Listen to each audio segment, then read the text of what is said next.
ተሳዳቢዎች አትባልቋችሁ እኮ አትቋት ዝም ብላችሁ አትስሙ። እንዲህ እናንተ ዝም ትሰድባላችሁ። ወጣችሁ ቁጭ ብላችሁ አዳምጡ። ወጣ ሻውን አማን ምን ተጠቀምከ? ፀሐይ ላይ ቁጭ ብለህ ታያለህ ወይ ብርድ ልብሱ ገብተህ ታያለህ። በክብር የተቀመጥክበት ቦታ ላይ አለ ኢንትራንስ ከፍተህ አንተ ግን ምን አይነት ነብይ ነህ? ያወራው ሁሉ ሲፈጸም እያየን ኤርትራ ሀገር ከማተራመስ በቀር እና ከራሳችሁ አንደበት ነው ቀጥታ ነው። ይሄ አሁን ብዙ የኤርትራውያኖች ወክሎ ጠቅላይ ሚኒስትር ዶክተር አብይ ጥያቄ ያቀረቡ አብይ ምን ይመልሳል? ገና እንጠብቃለን። ጥያቄው ደርሷል አብይ ጋር። ምንድን ነው የጠየቀው ጥያቄ? እና አዳምጦ ከራሱ እሺ፣ ምንድን ነው የምትፈልጉት ኤርትራውያኖች? ምርጫ የኤርትራውያኑ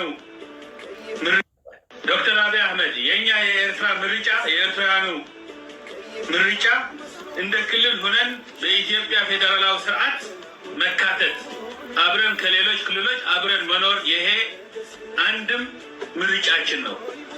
ምክንያቱም በብሔር በታሪክ በሁሉ እንዳልከው አንተ እንደገለጥከው አንድ ህዝብ ነን። እኛ አንድ ህዝብ ነን። ስለዚህ እኛ ክልል መሆን ነው የምንመርጠው።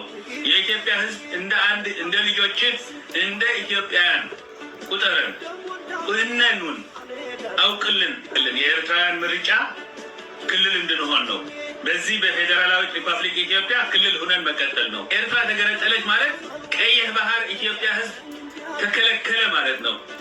ቀይህ ባህር ተከለከለ ኢትዮጵያ ህዝብ ማለት ተራበ ማለት ነው። ተራበ ተቸገረ ማለት ነው። የኢትዮጵያ ህዝብ በጣም ነው የተራበ፣ በጣም ነው የተቸገረ። ይህ ጀግና ህዝብ፣ ይህ ለምለም መሬት፣ ይህ ቅዱስ ሀገር፣ ይህ ቅዱስ ህዝብ ኤርትራ በማጣቱ ኤርትራ ስንል ቀይ ባህር ማለት ነው። ቀይ ባህር የኢትዮጵያ ድንበር ነበረ፣ አለ፣ ይኖራል። ኦኬ፣ እንግዲህ ኤርትራውያኖች የሚሉት ይህንን ነው። የእነሱ ጥያቄ ነው። ቀይ ባህር የኢትዮጵያ ድንበር ወሰን ድንበር ነው። እኛም አለፍላጎታችን ነፃነት ወይስ ባርነት በሚል ገፍተው ሸኙን እንጂ አንድ ነን። የፈለገውን ስራ ዋጋ ከፍለን መልሰን ነው የሚሉት ኤርትራኖች። ድምፅ ነው የእነሱ ጥያቄ ነው ያለው። እየሰማችሁ ነው ያላችሁ። ሰው እንኳ ወደ እኔ ያመጣል ነገሩን በሙሉ። አንድ ነገር ሲመጣ ላይ ያምጣት። ይህን የሚለው እንግዲህ ምናልባት ወደፊት በኮንፌዴሬሽንም ይሁን በምንም ይሁን ምናልባት ለጥያቄ ውስጥ እንገባለን። ለጊዜው ግን ጀስት የማይሆን ነው። ዴድ ፋይል ነው። ዴድ ፋይል ነው። በጣም ከባድ ሀገር ሆናለች ኤርትራ። እንደ ሀገርነት ግን ጎረቤት፣ ንጹህ ጎረቤት ሀገር የማትነጅሰን፣ የማትለክፈን፣ የማትነካካን እንድትሆን እንጠይቃለን። ኦኬ፣ ሁለተኛው እንግዲህ ምንድን ነው?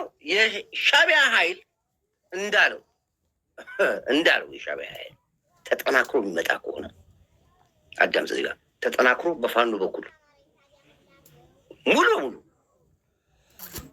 በእርግጥም በጦር ሜዳ ላይ በጋራ እችን አሁን መልስ እየጠበቅን ነው ከሆነ በቀጥታ በተለያየ ኮንስ ላይ የተደራጀውን የብርጌድ ንሓመዱን ጦር አስታጥቀን ቀጥታ ጉዞ ወዴት? በአፋር በኩል ይገባል። በቂ መሳሪያ ዝግጅት ተዘጋጅተዋል ያለው በዚህ በኩል በጎንደር በአማራ ክልል አለ፣ በዛ በኩል ደግሞ በሻዕቢያ በኩል ውጊያው ይጀምራል። በሁለት አቅጣጫ ነው። መከላከያ መሀል ላይ ሆኖ ነው የሚያየው።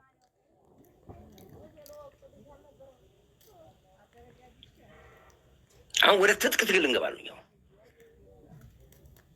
የሻዕቢያን ኃይል ብርጌድ ንሓመዱን ብቻ ለምናስታጥቀው ስናስታጥቀ ጀብሃንም መፍጠር እንጀምራለን ነው። ብዙ የጀብሃ ኃይሎች አሉ በየቦታው አጋጣሚውን ያጡ ለውጊያ የተዘጋጁ አሉ። እነሱን እናሰማራለን። ተስማማላችሁ? በዚህ አንድ ቁጥር ጻፉ ከተስማማችሁ። እንግዲህ ፊሽካው የሚጠበቀው ከዳይት ነው፣ ኮርዳይት ነው። ከነፋው ነፋው ነው። ዛሬም ልነፋው ይችላል። ወፈፍ ካረገኝ አሁንም እነፋዋለሁ። እኔ አላውቀውም።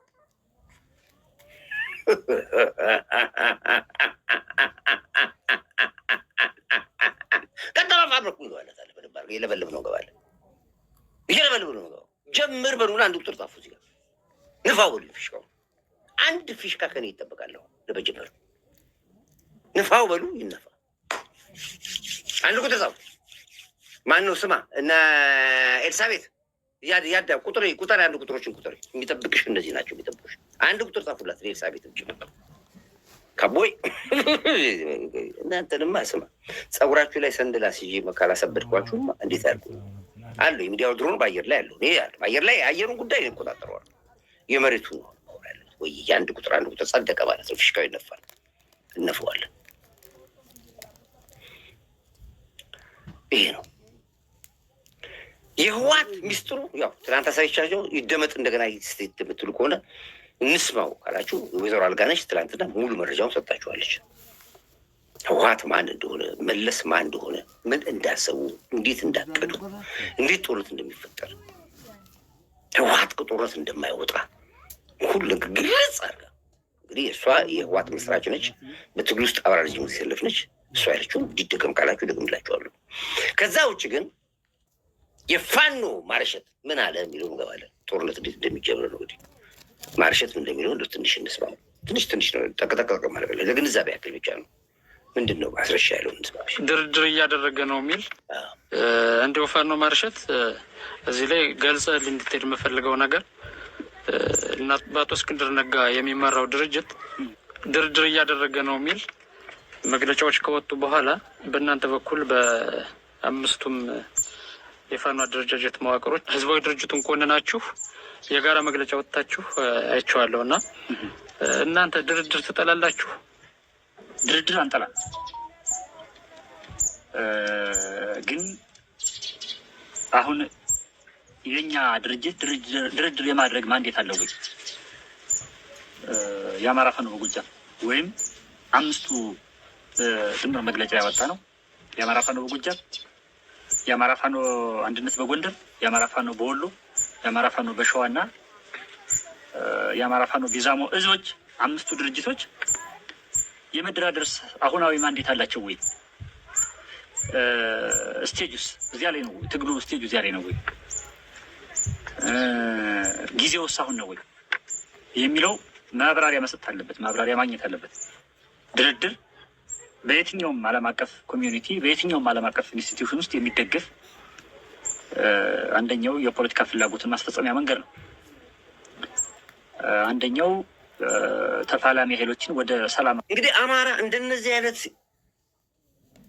መሀይም የሆኑ ሰዎችን ይዞ ነው እንግዲህ የአማራ መብትም ጥያቄም እንዳይመልስን። አሁን ይሄ ምን ያቀር ስለ ፖለቲካ የጦርነት ማብቂያው ሁሉ መጨረሻ ላይ ጦርነት ይቆማል።